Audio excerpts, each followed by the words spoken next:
The New York Times is digging its own grave, and that's according to a 35-year veteran of the newspaper. Hey, everybody, I'm Steve Green with Bill Whittle and Scott Ott. This is Right Angle, brought to you by the members of BillWhittle.com. Gentlemen, I want to talk today about the power of images and what happens when twisting them, as one former New York Times director put it, becomes self-mutilation.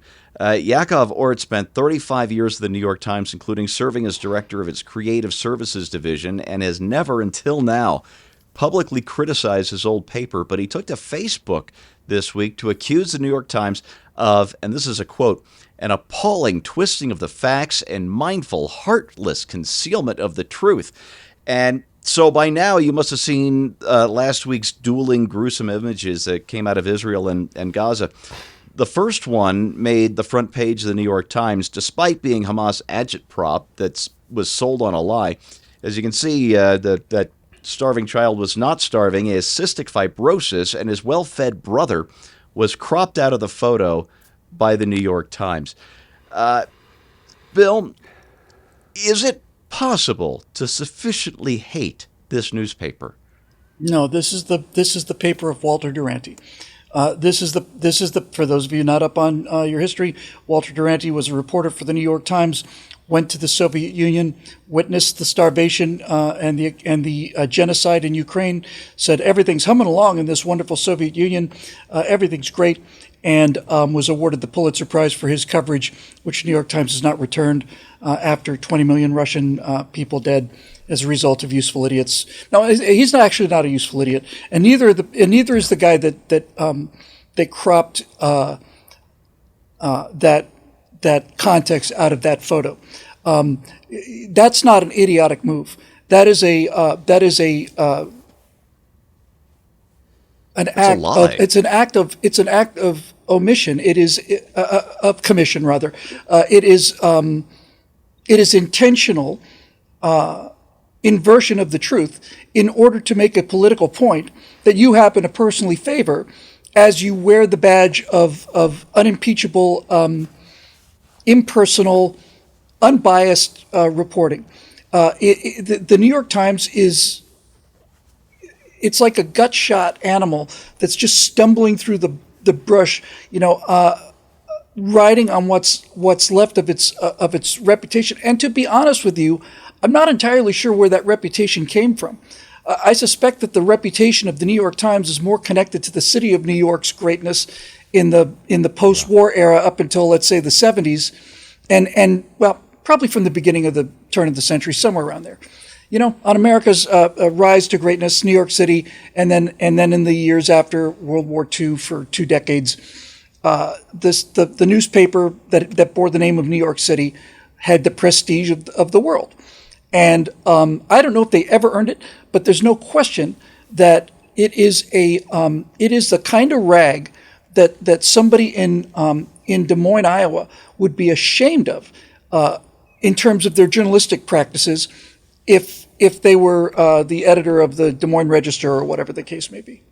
Sure. Thank you for that. I want to put up the second image.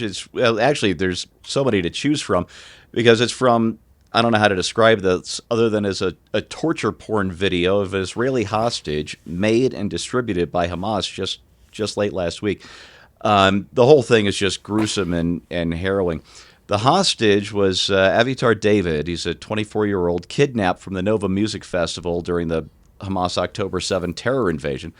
Now, Hamas starved David for so long that the Hostages and Missing Families Forum estimated, based on pre-war photos of him, that in this Hamas video, he'd lost 40% or more of his body weight. And adding to the physical torture, he was forced to dig, and this is all in the video, that Hamas was proud to show off. He was forced to dig what Hamas told him was his own grave. Now, we don't know if Hamas buried him alive in there, if they're going to let him finish starving to death, or if they're going to start feeding him. Nobody knows because Hamas won't say. And, of course, his parents have all seen this video by now. His family has seen this video.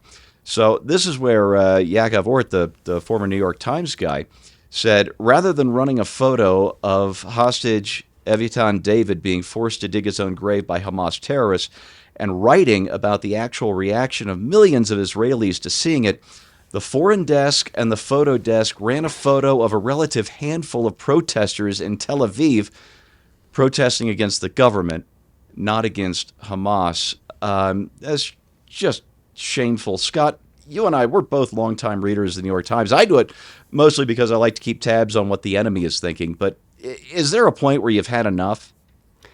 Yeah, it's called daily. It's you. I have to read the New York Times because that's the only way I understand the narrative that most people are swallowing whole.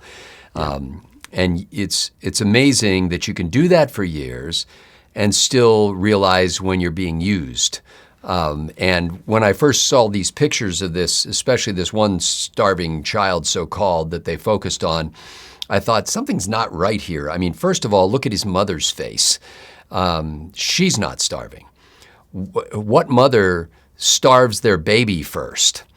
And so there's an article or an opinion piece in the Wall Street Journal related to this, Steve, under the headline, "Gaza Starvation Photos Tell 1,000 Lies."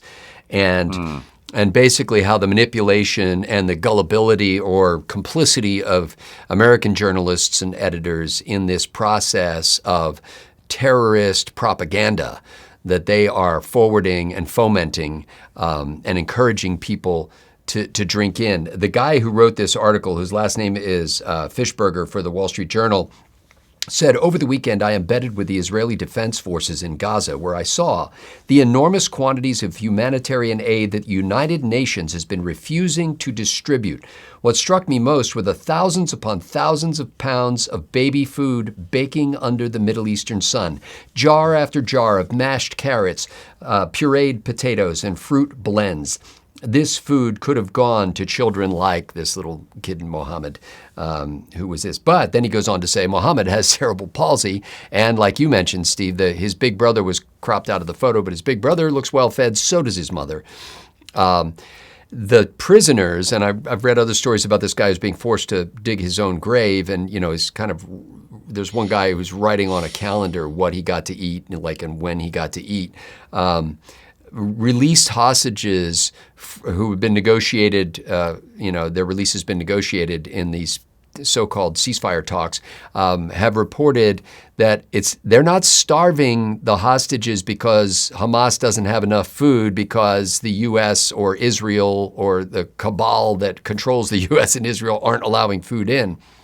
The hostages could smell their captors' dinner from where they sat.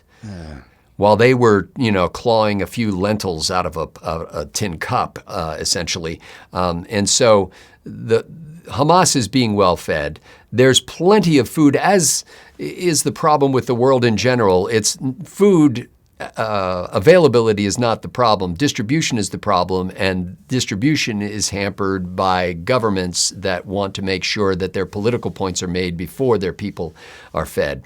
And so, Hamas is starving anybody who's starving in the Gaza Strip. Israel has no interest at all in starving these people. And there was another column in the New York Times today about, or it wasn't today, it was this week, where this person is describing why they're so passionate about the right of return of the Palestinian people to the pre-1948 homes that, their great-great-grandparents enjoyed. And once again, the New York Times is carrying this lie that these poor innocents are being deprived of something that was rightfully theirs, and all they want is to be able to move back into their great-great-grandparents' old houses in peace.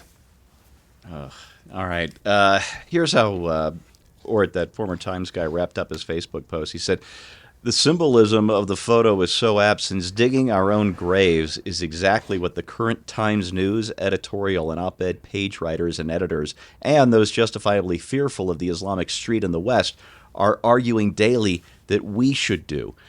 And I just thought that was a powerful statement. But I hope anyway, that it's Hamas that's dug its own grave. That video is so disturbing that it helped convince Bibi Netanyahu that Israel will have to occupy the entire Gaza Strip and destroy all of Hamas, and they're pretty much done negotiating.